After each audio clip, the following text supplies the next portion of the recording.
you've probably had to sacrifice salary over the last, 18 or 16 years or whatever it's been since college. That's been 12 years, Jay. I mean, 20, 25 years. It goes by like that. It makes it seem like it's 12 years, I don't want to be a product of my environment. I want my environment to be a product of me. Prestige Living Podcast. So with that, who do you want to be? Hello, welcome to Prestige Living, the podcast out of Orange County that delivers the struggles, successes, and stories of entrepreneurs in the community. I'm your host, Jay O'Brien, here with your co-host, Jordan Wilson. I'm awake. And Kane German. Fucker. I am super excited for our guest today. We actually met a few months ago when he was referred to me to purchase his first home with his wife right here in Costa Mesa. And during the transaction, we got to know more and more about one another. And today, I can honestly say I consider him a very close friend. He's a solid dude. He's a startup founder and the CEO of a tech company called Chatter, based out of Irvine, California, and was very, very recently named the #1 startup superhero on Orange County's top founder Institute Mentors list. It's an absolute honor to have him on the show with us today, and without further ado, I give you Jeffrey Jackel, everyone. He's 36. Oh, right out the gate. 35. I got 5 more months left, boys. All right, welcome to the show, dude. Thanks so much. Okay, so you're 35, and That's established. and I still feel like the young founder, but I know that I'm not anymore, so I have to check myself. Well, hey, congratulations on this thing that was published yesterday, the #1 startup superhero gig. That's pretty freaking awesome. Perfect timing. Thank you. Thank you. And people, there's a lot of startup founders now. It's like a big thing to attempt and whatnot. You've done really well at it, so that's awesome. But I want to get into that because what does that really mean? How does one go down that path? So from the age of 18, really, when you graduated high school, you have never worked for anybody else. You've always been self-sufficient in one way or another from like an entrepreneurial standpoint. Is that correct? Actually, now that you say it, it's kind of not fair because now that you say 18, so I didn't enter the workforce as far as getting paid for anything I was doing until after college. But between the ages of 18 and 20, I worked a ton and I worked for free. So I went to film school. I ended up going to USC's film school. I wanted to go there for forever, since high school. Unfortunately, when I applied out of high school, they let in 5 kids. And I wasn't one of them. 5 out of, I don't even know, 20,000 or something. So the odds were not good. So I went to UC Santa Barbara for 2 years. And I knew that I wanted to end up at USC, so I started working unpaid internships, driving from Santa Barbara to Los Angeles as much as 3 days a week, 2.5 hours each way. Busted my ass at Warner Brothers, at Disney, at Spyglass, and just basically did everything I possibly could to boost up my resume so I could get in as a third year where they took 45 students, and I was one of those. So got into film school. 45 students out of how many? I don't even know. We used to joke because when you get in the first day, they say, just so you know, this is the hardest entrance of anything in the world, including Harvard Medicine, Harvard Law, Harvard.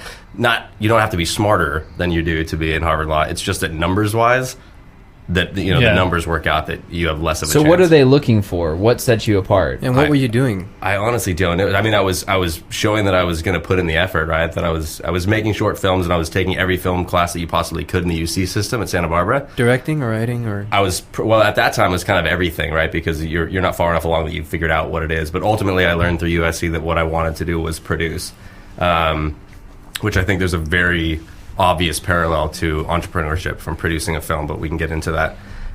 But yeah, I mean, I was building everything I possibly could to try and get into USC. It was my dream. It was my goal at the time. Like I made that my sole endeavor to get in, and then I did for my third year and moved down to Los Angeles. But truth, yes. After that, essentially, I started producing films. After I got out of school, I had a producing partner who was a director and went on to. He's now doing amazing, and I get to go see all of his premieres.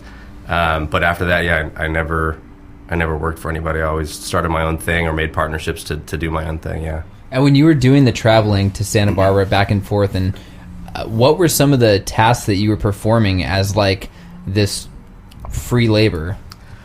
Some of it was creative. Some of it I got to actually, show my chops or show that I had a brain in my head. Sometimes I got to give notes on scripts. Sometimes I got to help pick casting. Sometimes I got to give an idea of whether I thought this director was going to be anything based on shorts, watching some people's shorts. But a lot of times I was getting people's dry cleaning, getting people's coffee, doing bitch work. Production pretty much, assistant stuff. Yeah, pretty much anything. I mean, it was always Sleeping your way to the top. Pretty much. Generally, there were a lot of men in there. No, but I mean, honestly, it's. I was always in the studio system, right? So I never was actually on sets at that point. I wasn't in the actual physical production. I was in story development and working on the studio side. So that basically means you're cultivating a project, right? If Kane were to write something and then Jordan's a producer and he were to purchase it, they're going to build that project together and continue making revisions on the script, and they're going to find a director to do it. They're going to find an actor to do it, and part of that whole development process of what would eventually be the production is the side that I was working on. So when you made it into film school, what happened from there? So that's where I start drawing parallels. Looking back, at the time I didn't, but to entrepreneurship. So I always say that producing a film, which is what I ended up only getting to do in film school a few times, there were shorts, and the biggest one we did, I actually ended up going, and I guess looking back now, it's the first time I ever raised money for something.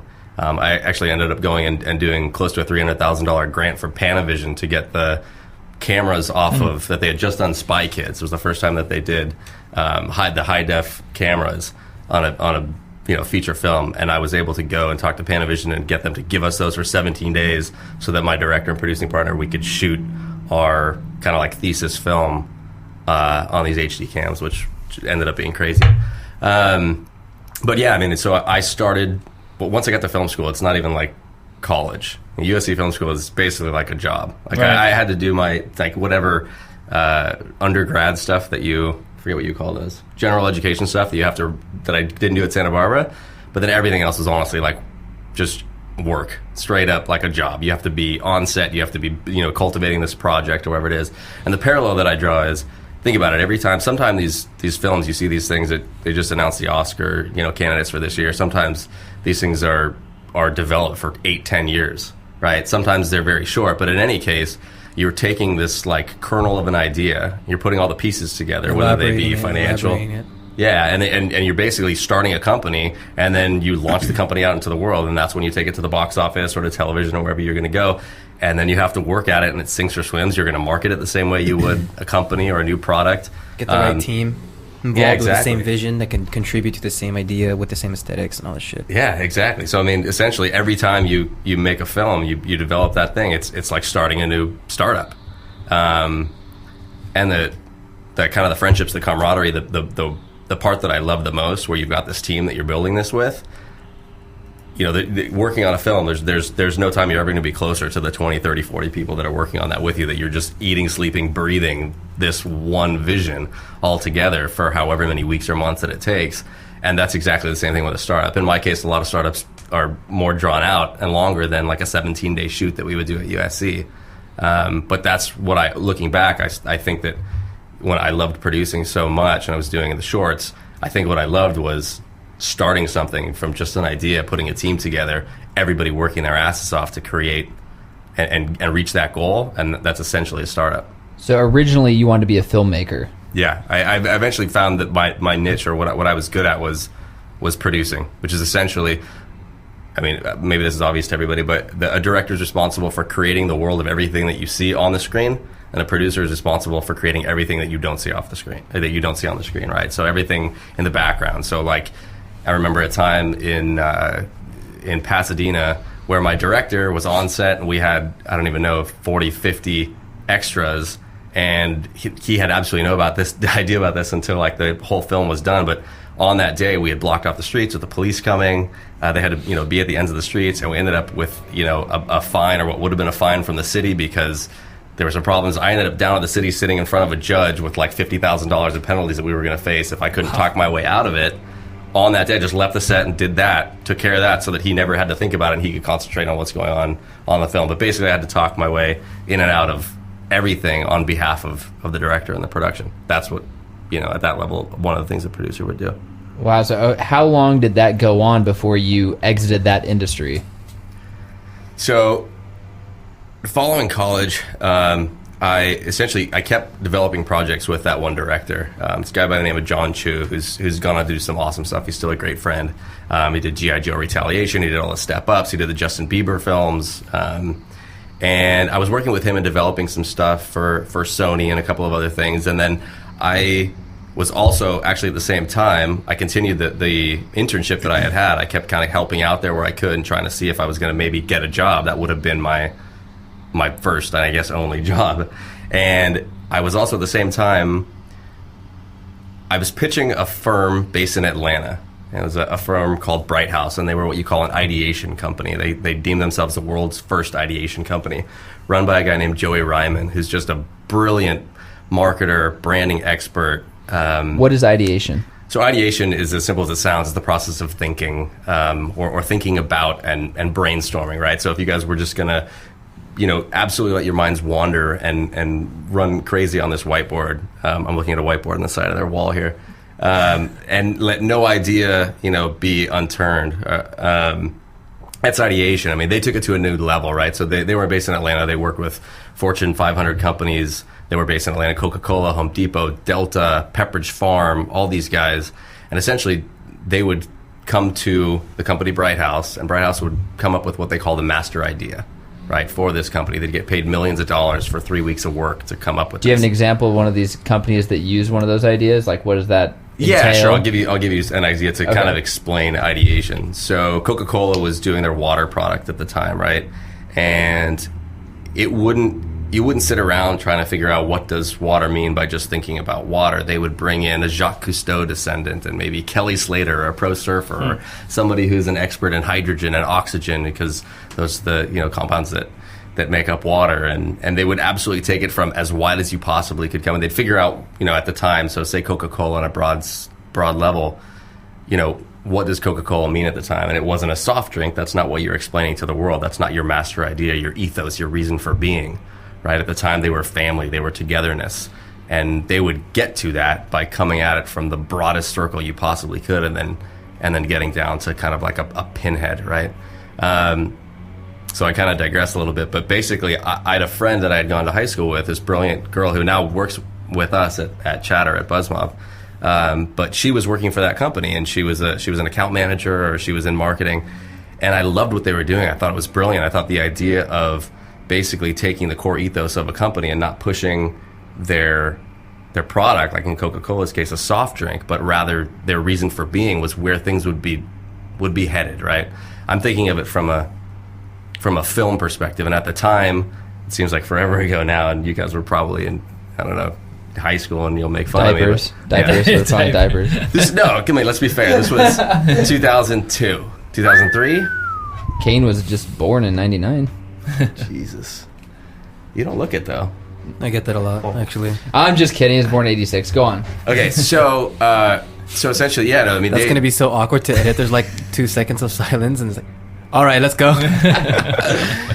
So, 2002. So, but at the time, DVDs, the behind-the-scenes DVDs, they were trumping up the behind-the-scenes and the extras that you would get, the added features on DVDs. So, what I believed anyway at the time was that the commercial spot, right, if you will, and people were saying this for years, and they're still kind of saying it, would be less and less valuable, and that's because you've broken down the fourth wall, you've broken down that suspension of disbelief in any production that you absolutely need for the audience to buy into whatever you're going to sell through those channels. Meaning, you went from a place where the Aston Martin was driven by James Bond because it really was driven by James Bond, to with behind-the-scenes features and things coming out where you're kind of blurring those lines to the public knowing that Ford now owns Aston Martin, and Ford just paid $300 million for Ford cars to be the cars driven by James Bond in the new movies.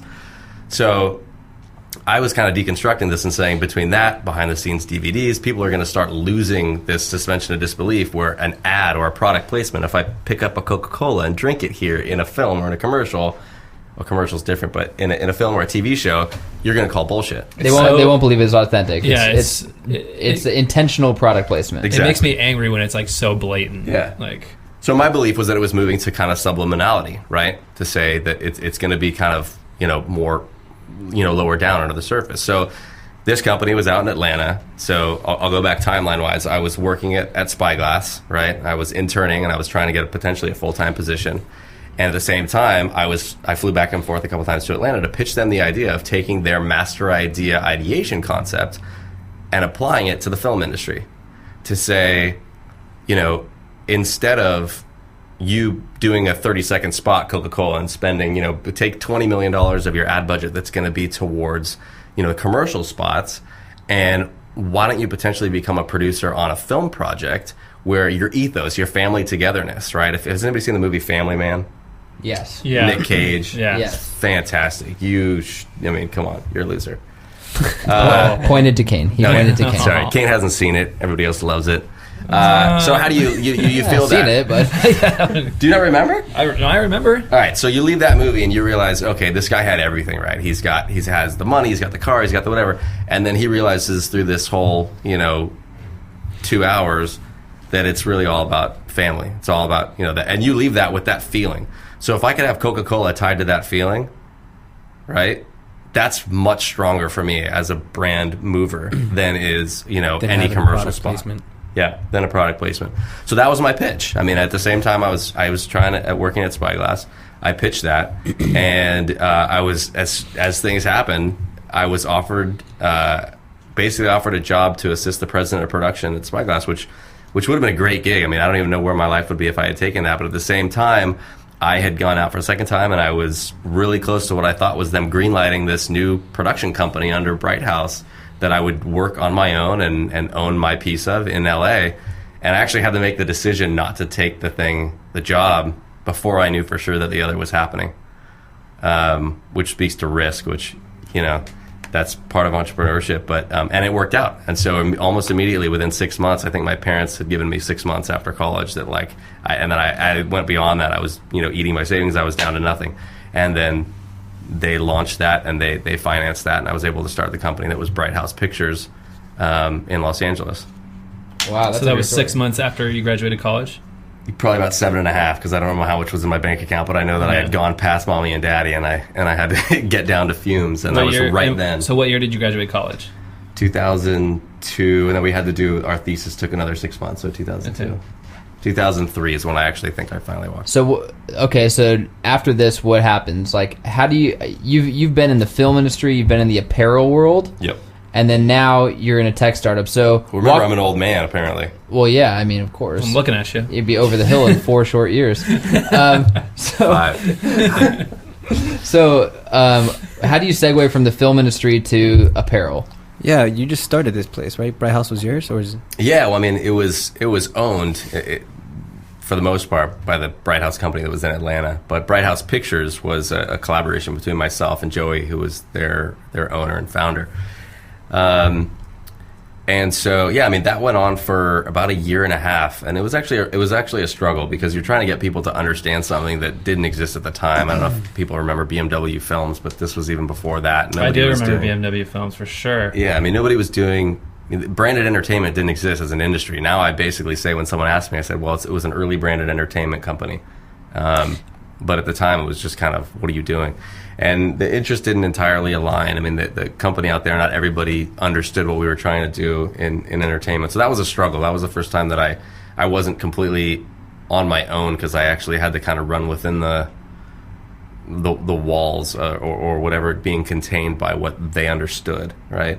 So I did that for quite a while, and it kind of became like I was banging my head up against a wall, and I got an itch to start something. I think it was around that time that I realized that what I loved about producing films was the startup, right? I love the idea that you're taking an idea from nothing to something. Taking something and running with it. Which from this to this day, I mean, my absolute favorite thing is, and I don't know, I took my aunt to explain this to me, and now I just feel it is the idea of entrepreneurship, the idea of a startup.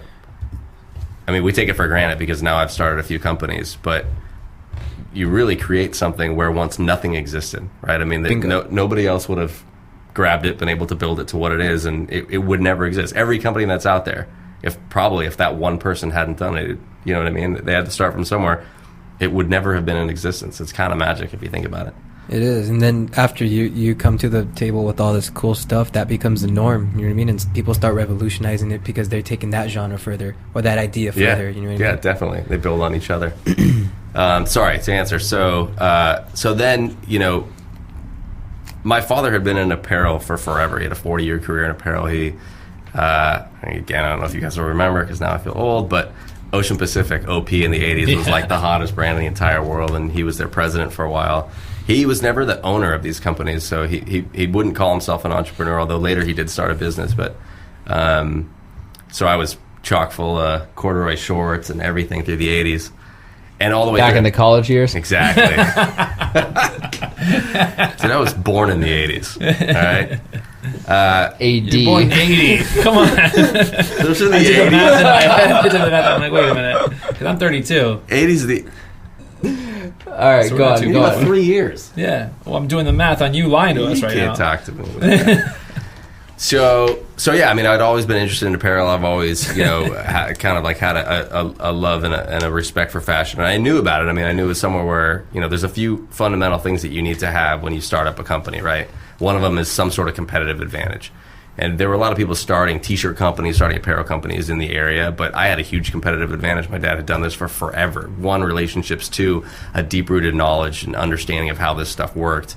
It was on a totally different scale. So later, I kind of figured out that, him making hundreds of thousands, if not millions, of T-shirts overseas at a gigantic plant did not really relate too well to me making 300 in, Costa Mesa. How did it work for you when you did it? Was it relatively successful, would you say? Yeah, so I started with a friend from high school. I mean, he was actually living out on the East Coast at the time, and he was more on the finance and business side. I knew nothing of that, and I was going to basically take the creative side and the understanding of how the process worked. But we started with a completely direct business, which was kind of new at the time. This was 2005, six. Years like that I'm terrible with, but so we started completely direct. We were only selling direct on the internet, and that went really well for a while. We kind of just basically went slow growth. We put our own money into it, and we built it up to the point we took one capital infusion at one point, which was still small, and we built it up from selling direct we built out a trailer that we pulled behind a veggie operated van. We used vegetable oil to pull a van, so we were totally green because it was kind of a golf / coastal surf company called Hosel. Oh, no shit. Yeah. So that was ours. This is our shirt. Wait a minute. So I've heard of that. Who told me maybe it was Kim Giebel? Could be. Oh, is this the part where I get to talk about which one of my wife's two best friends Jordan wanted to hook up with in college? I said I would get to this. Jordan wanted to or wanted to with Jordan?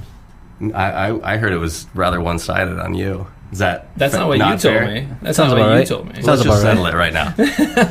Let's just bring up some pictures while you get to the next thing. And don't hit the table. You guys can make the don't decision. hit the table. Jordan hates that. No, I swear to God, I've heard of Hosel for like so long ago. That name just a flashback. I'm trying to remember we started selling direct, and eventually, we got to the point where we did. The industry's changed a little bit, but there were like Fred Siegel was basically what you'd call almost like a wholesale shop in a sense that like if you sold to them, then other retailers would go and they would see that there, and then they would essentially shop from there, almost like a showroom. So we started at the Fred Siegel's and at the Closet, which was right here, and at these like boutiques that would be shopped by other people. And eventually we did Barney's and Bloomingdale's, and we grew the business up quite a bit over the course of about 4 or 5 years. I remember one of the things you told me that I couldn't believe how frustrating this must have been. But when you were talking about the retail space and with apparel, you're mentioning that like it can be very hit or miss, because if you have a contract with, say, like Bloomingdale's for distribution, and they buy 1,000 units, 1,000 shirts, and they give you the money for these 1,000 shirts, and then 100 of them sell, and they go, hey, these other 900, like, we don't want them, so just take them back. Like in the regular business world, you'd be like, sorry bro, you bought them, like you took the risk and the risk didn't pay off for you. But in those types of relationships, you kind of had to eat it, because if you didn't, you just destroyed your relationship with this distribution channel that's a behemoth like Bloomingdale's. Right. So now that I've been in a couple of industries, I would pretty safely say that the apparel industry on a lot of levels is just a broken industry. I think it works for some huge brands that can deal with that, where, like I would talk to my dad about that, and he could remember times he was with, he remember the company Side Out Sport that did volleyball, and then Hang 10 and all these companies. So if he was ever at a company where they needed, let's say Macy's, which owns Bloomingdale's anyway, more than they needed him, then you're screwed in that situation. It's called a chargeback. It happens all the time.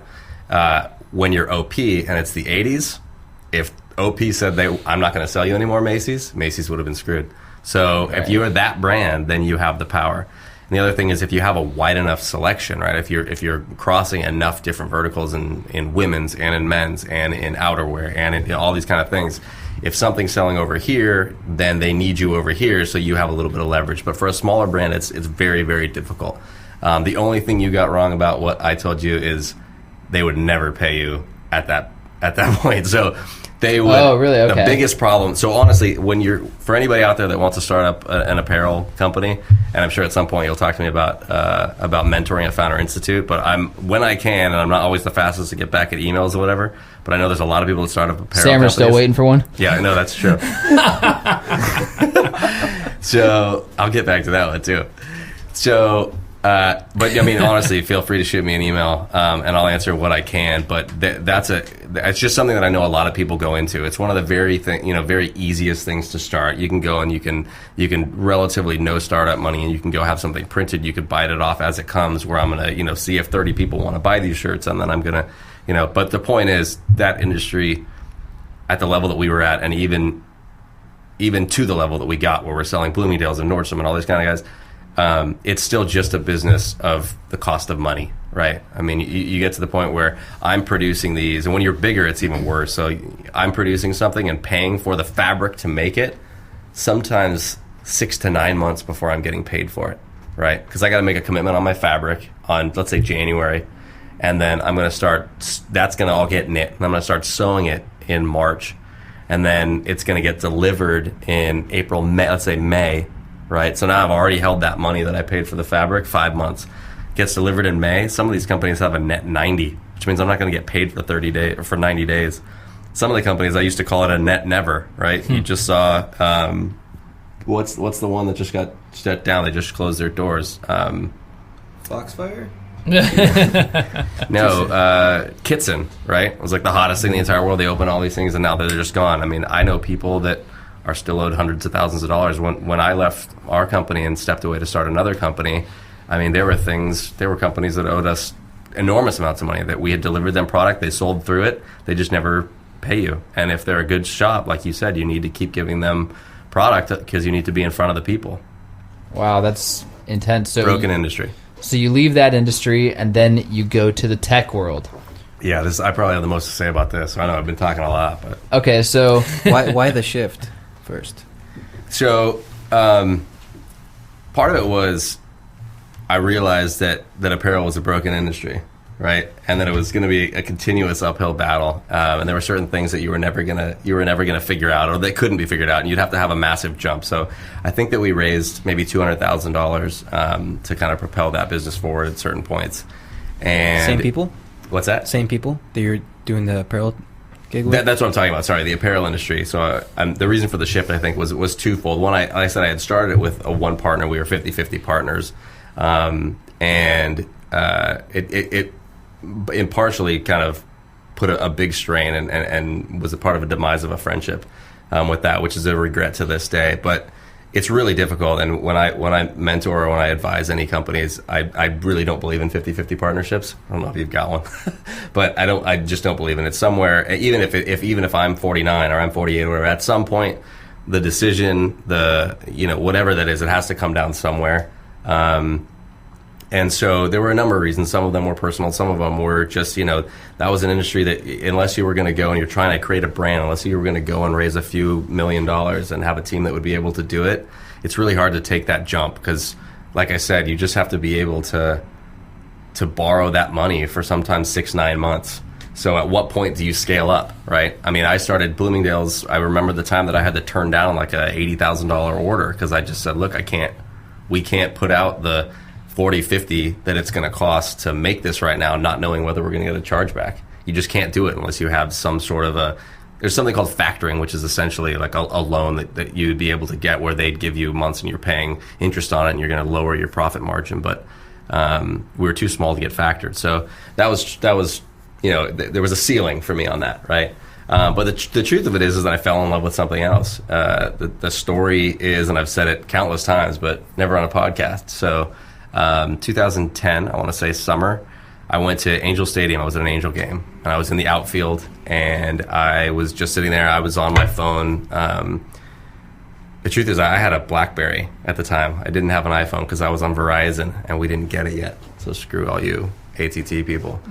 But I looked around, and it was this weird moment where, I mean, honestly, there was, 45,000 people in the stands, and every single person that I looked around, sans maybe a few 5- and 6-year-olds, they were on their phones. They were just staring down, and it was kind of like this moment where I realized this is where everything is headed, for better or worse.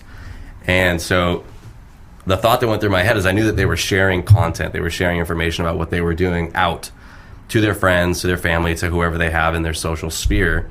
Facebook had been, to the public, meaning outside of the college system, for I want to say 3 years. Twitter had started up, but there was very few people on it, at least in Orange County. So I knew that they were sharing it on those platforms. But what struck me as strange is here we are, 45,000 people in this one space. We're sharing an experience together, a real life experience together. Why are we not sharing with one another in this space, right? Why is there no digital sphere within Angel Stadium for communication, for, I don't know, guys meeting girls and vice versa, for the vendors, for whatever. And then my business side of my brain turned on and said, how could the Angels, whatever organization or corporation, benefit from that, from having the digital connection to these people at this moment within their space? I started having dreams of, when they come up that Jumbotron and it says who was the first, Angels pitcher to pitch a no-hitter and it's A, B, or C, and right now you just kind of nudge your buddy and you say it's C, and if you're right, maybe you get some props from your buddy, but nothing. And I said they could monetize that. They could say you could put in your answer right there, and if you get it right, you can get $2 off beer for the next 5 minutes and rush to the stands, right? I could order on my phone, all this kind of stuff, basically using a geofence to connect everybody digitally. So all this happened. Needless to say, I have no idea what happened in the rest of the game after I started thinking this, and that completely changed the course of my life and career by the next day. So tell us about your company now, Chatter, and the product is BuzzMob. Mm-hmm. So how does this work? Why is the company called Chatter? Is BuzzMob the only product, and what does BuzzMob do? Okay, so I have to take you from there to here, right? So literally, this is that moment that like everybody hopes for. So I had this moment at the Angels game. I literally went home the next day. Mind you, I'm still co-owning and running an apparel company. But my brain, every time after hours, it's thinking, how could you geofence this? How could you put this together? I didn't have an iPhone. I didn't know anything about Did you know how to code then? No. I'm not a developer. I don't know how to code. To this day, I'm a non-technical founder in a tech world. So I now have interest in multiple tech companies, but I'm a non-technical founder. Ideationist. Yeah. So ideationist. That's good. So I immediately went out and figured out, how do you do this, right? So I started researching everything I possibly could. I knew nothing about founding a tech company. I knew nothing about coding. I didn't have an iPhone, like I said. In my head, this was a mobile app, and iPhone was the most prevalent platform. So I started trying to figure it out. I obviously have lived here my whole life except for school and shortly after in LA, but I started talking to everybody that I know that was in technology. Luckily, I have a good network in technology, and I started figuring out how would you do this. So within maybe a week, I had several meetings with a development team for web, a development team for mobile. Then I started taking meetings with people to try and get the capital, because I had just started another company in the last 4 or 5 years. I was founding a clothing company. I didn't have money to throw into it myself, so I needed capital to start the thing. And I want to say it was within maybe 3 weeks, I had an investor to start who became my co-founder, who put up the money to get a prototype starting to be built for the mobile app that was going to connect people at stadiums. Was it just limited to stadiums in the beginning? Was that your idea? So yeah, the idea was stadiums and arenas for sports and for entertainment. So for music, sure. And anything from. How much money was that? How much money was required? The initial build was $45,000. I basically did a $50,000. It was a note, right? So it was a debt instrument that it would equate to equity in the company. And then I actually did it a little bit differently, but. I knew that for what we were going to do, we needed to raise a whole lot more money than that, right? I had talked to enough people, and I kind of knew what was coming. I knew that would build a prototype, and from there we could interest other people. So, my co-founder and I kind of had an arrangement where he was also going to introduce me to some high net worth individuals who he thought might be interested in this space. So and you'd be responsible to pitch them? Yeah. Okay. Collectively, but yeah, so I was sort of the vision of it. So, we, at the same time, this was getting serious enough that I started to kind of unwind my relationship at my previous business. I sort of said, look, The apparel? Yeah, and the apparel company. Said, I'm going to step away from this and I'm going to go do something else. And I maintained a little bit of it, but for the most part, it was kind of his to run with. So I raised that debt instrument and started building the prototype. And actually, before we ended up even having to give final payment on that prototype, we had raised another round of capital for Chatter. Chatter is actually what I wanted to call the real application, but it ended up having to be just a corporation name because there was another product I think that's owned by Salesforce that had the name, and it's really difficult. I don't know. Naming is one of the most difficult things. Not even just intellectually and from an ideation perspective and trying to figure out what your brand identity is, but just from the fact that in 2016 now you can almost never get the domain. It's almost getting just as hard to get the app name, right? Like you might not, if you wanted to do an app right now and call it Prestige, there's no chance that would be available, right? Anthony Tai has that Remax Prestige app. We're gonna have to talk to him after this. So when BuzzMob is created, what does that product do now? Because you've segued from the arena and stadium space and gone into the education space. So in tech, we call it a pivot. All right, it's like a dirty word, but at the same time, in our case, it was pretty much a must, right? So we raised, and I've spoken about this enough places that I don't have any problem. I think it's online. There's like amounts and stuff that we raised. So we did that original with my partner to try and do that prototype, and then we raised another about $600,000 to $700,000 to build the actual product that was going to exist in these stadiums and arenas, right? And we furthered that. Now it was available on iPhone and Android and iPad-ish and web. And we were constantly, so there was that component of the tech side of it, but there was also the sales component where I was starting to talk to the owner of, this was actually a little bit later, but I was starting to talk to, Staples Center and the people who ran Verizon Wireless and all these kind of things. And we're starting to try and fix and fill into any holes that they would be, blowing in our idea. So they're saying, okay, well, too many of our people are on Android, so we had to build an Android app. And then too many people are on, this and that. So we would kind of keep rolling with it, and people would, be, however receptive they were, there were still things we needed to keep doing. And at a certain point, we realized we needed more muscle for this, and it was going to take longer, right? It was another case where you always learn this in business where, it's going to take longer than you think, just like the apparel industry. You had to plan out, or you're basically just the cost of dollars. At this point, we then ended up going and through a private equity firm or an independent investment by the owners of a private equity firm in New York, we raised another $2 million. I don't remember what year that was. Maybe it was 2013. So when you raised $2 million, this is coming from one VC or multiple? That's actually a fantastic story. It's a private equity firm that's based in New York, but this is the founder of that private equity firm. So he was doing it as an independent investment, and we may or may not end up with the actual firm for other things in the future. But I wanted to raise with a syndicate, right? Which means essentially I wanted to raise $2 million from, let's say, 4 different investors, each investing $500,000. And the reason that you want to do that is I don't believe that you should ever be taking money for money, right? I always tell entrepreneurs, don't just take money. You can if you have everything else nailed. But for the most part, relationships, guidance, they can be, sometimes without money you can't do anything with them, but what's the exchange for like the equity? If someone's giving you $2 million, how much equity are they going to have in your company? That's based on however you value the company. So our valuation at that time isn't public, but let's say you can usually expect when you're growing that you're not going to take in any more equity than you're willing to, let's say, give up in each round 10 to 20% of your company, because you have to expect, based on what the company is trying to do in technology, right? You have to expect that you're going to continue to need growth capital before you're bringing in any revenue. So at that time, we were going to be a completely free product, right? It was straight up social media play. We did have a revenue stream planned in that, if the stadium was going to send people to the concession stand for beers, we'd get a cut, right? We were also starting to try and put, relationships together with the Airmarks of the world who do the fulfillment and sometimes management for those things in stadiums.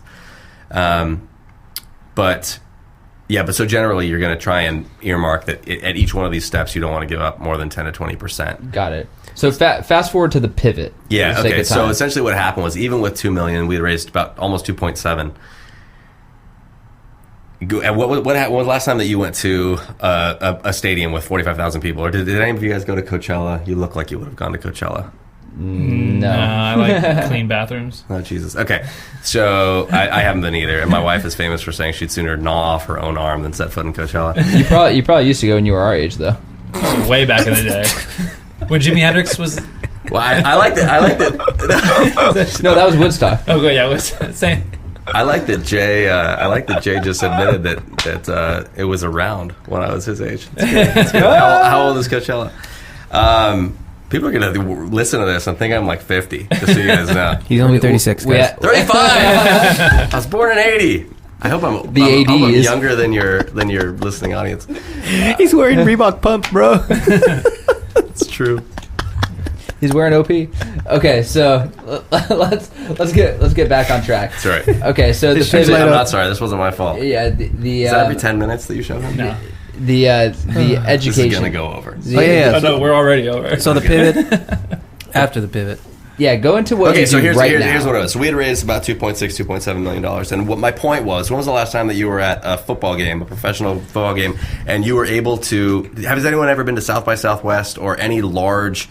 When you guys go to the auto shows or what? Sure, yeah. Okay. I went to the Rose Bowl. Okay, good luck sending a text or anything that you have to do still to this day on web. You're going to try and tweet, you're going to try and Snapchat, right. It's not going to work, right? That's what we kept running into. I kept saying, hey, 2014, there's going to be enough of a signal, there's going to be enough of a boost, they're going to be running, wireless, they're going to be running, and then 2015, or 13, then 14, then 15, and we kept running up against it where they weren't. The stadium that they did for the 49ers up in Northern California could right now probably handle the load that you would put on it for these people to actually be in real time. And we just, I at a certain point, I had to say, we don't have enough money and we're not going to be able to show enough traction before, to raise an evaluation that I'm going to be happy with in order to raise enough money to wait this out. So everything that I'm describing, where you will order, you'll answer a question on the Jumbotron, you'll get a discount on your beer, that will happen. If that doesn't happen, we're all stupid, because that should be an entire, a completely immersive experience, totally engaged digitally. And for every second that all of these stadiums and all of these arenas are losing your attention, that you send out to Facebook, you're sending, about the band, about whatever it is, but they're losing dollars, they're losing just brand engagement, right? That will happen. I just won't be the one to do it because we couldn't, it would have taken millions of dollars to just wait it out. Yeah. So at the same time, I remember the meeting. I was in a meeting with something at Staples Center, about Staples Center in our offices, and one of our early investors, who was working as a CFO at the time, said, hey, he's older and he's got a couple of kids, and he said, hey, our school, some of the people at our school used BuzzMob at Comic-Con or Kamikaze. We had done a partnership with Kamikaze, which is a Stan Lee event in LA, and they loved it and they thought it was great. Could we do it for their school? And I said, I remember being in the meeting and being like, school, sure, yeah, okay, go for it. So we ended up having 6 schools in the Irvine School District ask us if they could use it, and essentially what they were doing was connecting all the parents. So we still did it in a geofence, and when the parents would come to drop the kids off or pick them up, they would be able to get messages, and they'd be able to get information from the school. What kind of messages? Anything from buses are running late to anything, right? So we started looking, at the same time that I'm saying, how are we going to hang on until these stadiums get actually the infrastructure and the digital infrastructure for us to be able to create and make good on this promise for this experience?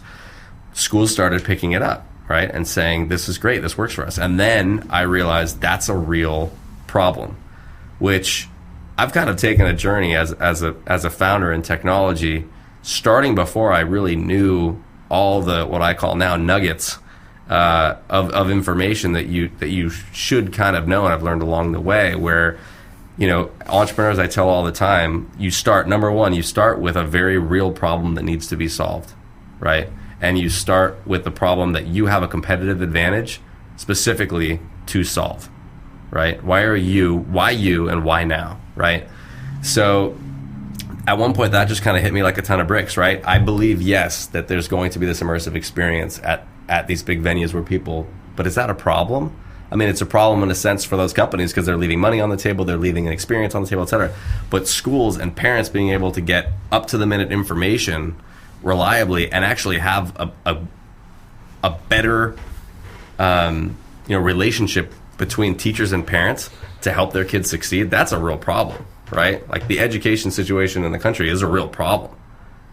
And we started saying, I think we can do something to help this, right? So there were competitors in this space. There's Remind, there's Class Dojo, there's these guys that started earlier and started land grabbing teachers and doing it for free.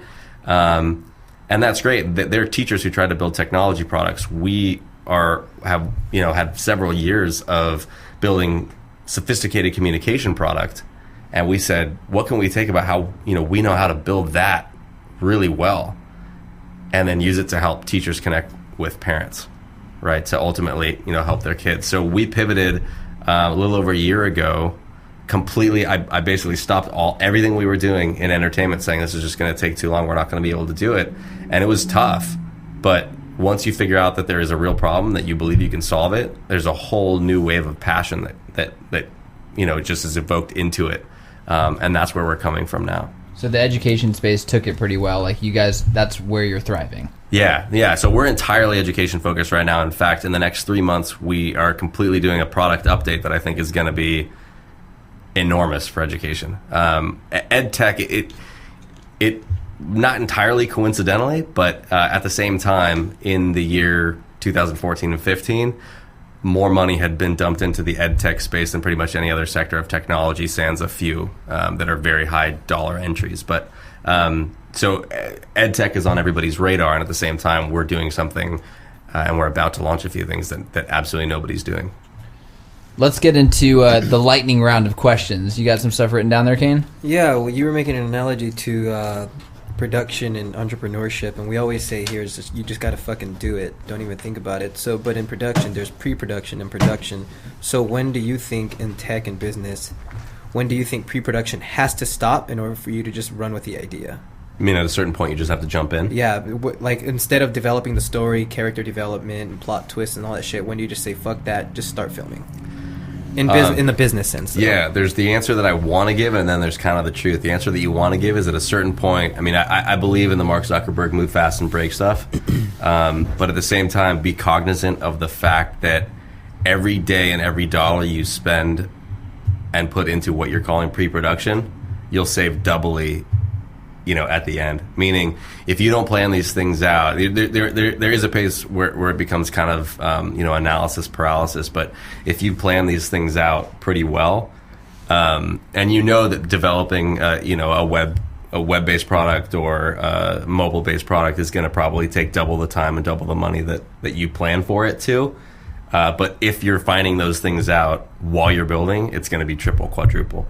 So I think you have to make that decision about whether you have enough passion to get through.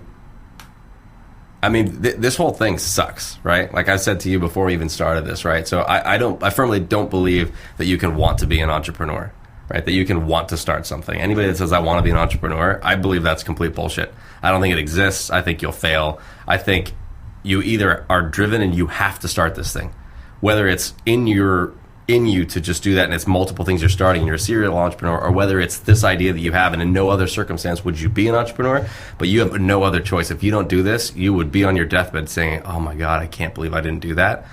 Only then should you start your own thing. And then if you've committed to that, then you just have to go for it, because you'd sooner kill yourself than not ever answer that question. What else you got, Kane? I got that. And when are you turning 37? 2 years. Next. Jordan? Okay, so I have a question about raising money when you're raising 2.7 million and you're going from one project to another and one startup to another, like this is investor money, right? So you're the CEO of Chatter.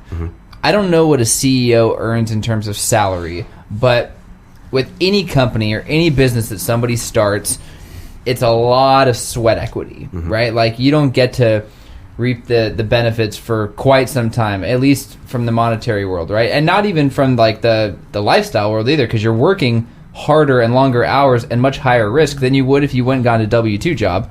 So for someone like yourself, you've probably had to sacrifice salary over the last, 18 or 16 years or whatever it's been since college. That's been 12 years, Jay. 20, 25 years.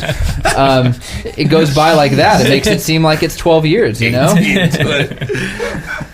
So no, that's true. And that's something that's the thing where you have to have made the decision or have no decision to make that you absolutely have to do this. The truth is, at any point, I would say that I could go somewhere, hopefully if I could find the right niche, and be making 3-4 times what I pay myself now. But that's just kind of all par for the course. At the end of the day, let's say you start this company, you're entrusted with other people's money, and you better take that very, very, very seriously. I that's a weight on me every single day, and if it's not, you're doing something wrong.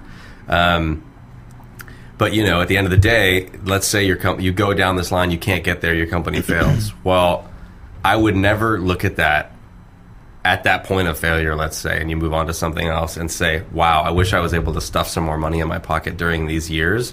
Instead, I would probably say, I wonder what would have happened if we spent an extra $20,000 on this marketing effort or on this or on that. And that's the way that you absolutely have to look at it.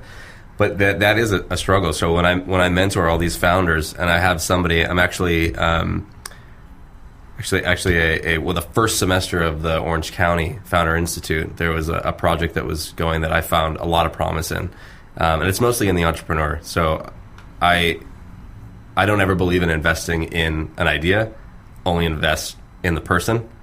And if you believe they can execute that idea. And the reason for that, I'm kind of proof in the pudding of that is, when our investors invested, they thought that they were going to be, this was a product that was going to be existing in stadiums and connecting people at concerts and whatever.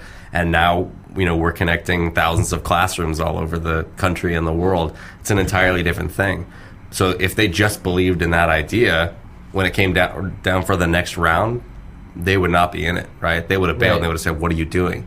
You have to believe in that person. So that first semester, there was a guy, and I've since come on the board. I'm an advisor on that, and I've helped him actually get a first little bit of investment in the form of a development company that's helping him to make this thing happen. But these guys all have them say, hey, look, I want to raise $500,000 for my startup, and then I look on their pro forma, and they've got $100,000 salary for themselves year one. And I'm just laughing. I'm saying, if you think that, I'll make myself the investor. If you think I'm going to give you $500,000 and 20% of it you're going to take and put in your pocket in year one, like, no, that's not what I'm paying for. I need you to live, and I need you to not worry about money, right? But that can't be where it goes. So it is a sacrifice, and it has to be. I could be doing tons of other things, making a lot more money, but my passion wouldn't allow me to. Do you charge for the mentoring when you do that? No. So Founder Institute, it's just been around for the last, in Orange County anyway, for less than a year, maybe a little over a year now. And no, it's all voluntary. We give our time, and it's pretty rewarding. There's a lot of emails that I sometimes don't get back to. I do my absolute best, and the thing you talked about in the very beginning with this ranking, I was pretty proud of that, mainly because it's, for the most part, voted by the founders themselves who are starting the companies, and it means it's something that I'm saying is helping them to accomplish what they're trying to do. Going back to the business, how many schools is BuzzMob in today? We're probably nearing 1,000 schools, from either a teacher or school level. We're talking with some districts right now, and I don't know if you ever have people back, but if this thing does happen in the next few months, we're working on a name change, and we've we've brought a couple of people in to completely revolutionize our product. What happened was, the only thing you've got when you're a startup, right, is that you're scrappy, right? When you've got no money or you've got very little and there's got these big behemoths. I mean, our closest competitors have raised collectively upwards of $120 million between just 2 other companies, right? When we started moving the product in one direction, we built an iPhone app and we made this completely communicative with whether if a teacher sent a message through the app, a parent could choose whether they receive it on the app, via email, via text message, via computer, whatever, and it would all come back to the teacher in one form. We built that, right? And then we can do that quickly. And then these other companies, once they have that idea, they can build it even faster, right? So every step that we were kind of going towards in one direction to revolutionize this, because we're this scrappy, quick-moving, we're not an elephant, right? It doesn't take us forever to turn around and see our tail. They then can move in that direction. So I think for the first time in the next few months, we're going to be putting something forward that they haven't thought of and that we're going to be able to find a foothold in. So I'm hoping that answer to your question in a few months or coming into the next school year is 10,000, 20,000, 100,000. It's fucking nuts. Yeah. So like all from one. I got one last question to wrap this thing up. It's been so short. Yeah. This is going to be in 2 parts. So. Oh, geez. I thought that's nothing. Oh, no, bro. Make them listen to it in one piece. They can devote a couple minutes. So you want nuggets? That's what you're about to say. You want the Jackel nuggets? Is this about flipping an omelet? You want me to teach people how to flip an omelet? I do, but not right now. Okay. So the other night, you had a little bit of a nugget that you imparted on me. You said that you believe that every entrepreneur should do this one thing. Mm-hmm. What was that one thing? Do you remember? Ride a motorcycle. That's correct. Oh! And why? So, okay. So is that your bike in the garage? Yeah. Huh. So now I gotta go check it out. I don't ride my bike very often. In fact, I'm that guy that every time that I get on my bike, I have to basically take it for an entire tune-up because I've let the carbs get clogged, and that's how rarely. Oh, you have I a Triumph too. Yeah. But I got a 2006, which was the year before they started doing fuel injection, so it sounds cooler than yours, but it's a pain. Is that your 30th birthday gift to yourself? It's funny. So the reason I believe that, so like I said, I don't ride it very much, but when I started riding, I think I got my first motorcycle like 6 or 7 years ago, and then this one. That's never powered by the steam? It's funny. These are just going to continue, aren't they? Yeah. I'm glad we're wrapping up. Go on. Okay. So the reason is just that everything is the opposite of what you'd think, right? So, when you go in, and I remember taking a motorcycle course that you take before, to avoid having to do the whole, on-bike exam. And I would think you want to turn right, you turn right. You want to turn left, you turn left, right? So it's... And when you say that, when you're saying on a bike, you would ask, if you wanted to turn right, which way would you push or pull the handlebar? And you would think that it would pull the right one towards you. And exactly. That is wrong. That's counter steering. So there's a... You would actually, to those listening, you would actually push the right handlebar. You would push it if you wanted to go to the right, not pull it. I know it sounds crazy. And I know that, here's the thing, I know that there's people listening to what you just said right now that are like, no, this guy's an idiot. What are you talking about? If you pushed it away, you would go the opposite direction. And that's the whole point of why you should ride a bike if you're an entrepreneur. Because that was kismet. That was meta. You hear that bike go by? Yeah. Wow. Motorcycle just zoomed by. So, I mean, because there's a scientific property that essentially says above a certain mile per hour, the opposite is true. If you're on a bicycle, you would turn it to the right. But on a motorcycle, you're going fast enough that the principle is you push out with the right side, the right handlebar, in order to turn, and you're leaning, but in order to turn to the right. So everything from that to, you've driven a car for, in my case, 40 years. You've driven a car. It works better when we Model T? Yeah, exactly. This comedy thing's a little tough, huh? You've driven a car for however long, and you're thinking, here's a situation, somebody's going to pull out in front of me, or this person changed lanes. I got to hit the brakes. On a bike, I would say 9 times out of 10, your safest option is to hit the gas, right? Because you can get the hell out of there. So there's just a lot of different things. I actually used to make apparel. I think I've written about this. And it's so crazy because they tell you this in that class and you think it's BS, and then you go and do it. As far as say you're kind of going into a turn and trying to remember back when you were just first starting. And if you start fearing that you're going to go somewhere, if you continue to look in that direction, you will go in that direction. And you think that's bullshit, right?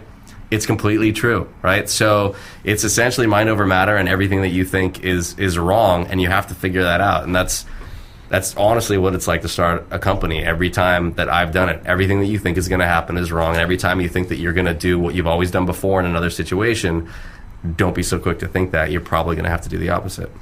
That's the last of the Jackel nuggets, everybody. That is another nugget, another beautiful gem. I'll be back to teach you guys how to flip an omelet. Okay, so let's plug your company. How can people find you? Go to www.buzzmob.com. And if you do have questions for me, or like I said, Jay's going to make fun of me. I'm not the fastest to get back, but I'm just Jeff at buzzmob.com. And in a few months, when we do that name change and the rebranding that I'm so excited about, I'm going to make you tell people. And if you want to look at him in a sweet hat, you got to look at the BuzzMob team on the website. Yeah. BuzzMob.com and Jeff at BuzzMob.com. Yeah, BuzzMob. Awesome. That's another reason for the name change. There's not that many teachers that are loving Jeff, the mob. Thank you so much for being on the show. We sincerely appreciate it. Prestige Living. Cue the music. That's my line, asshole. What the fuck? You don't say me hello. Hello. Cue the music.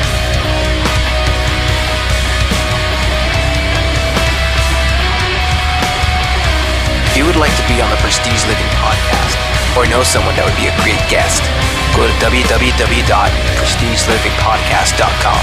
We'd love to hear your story.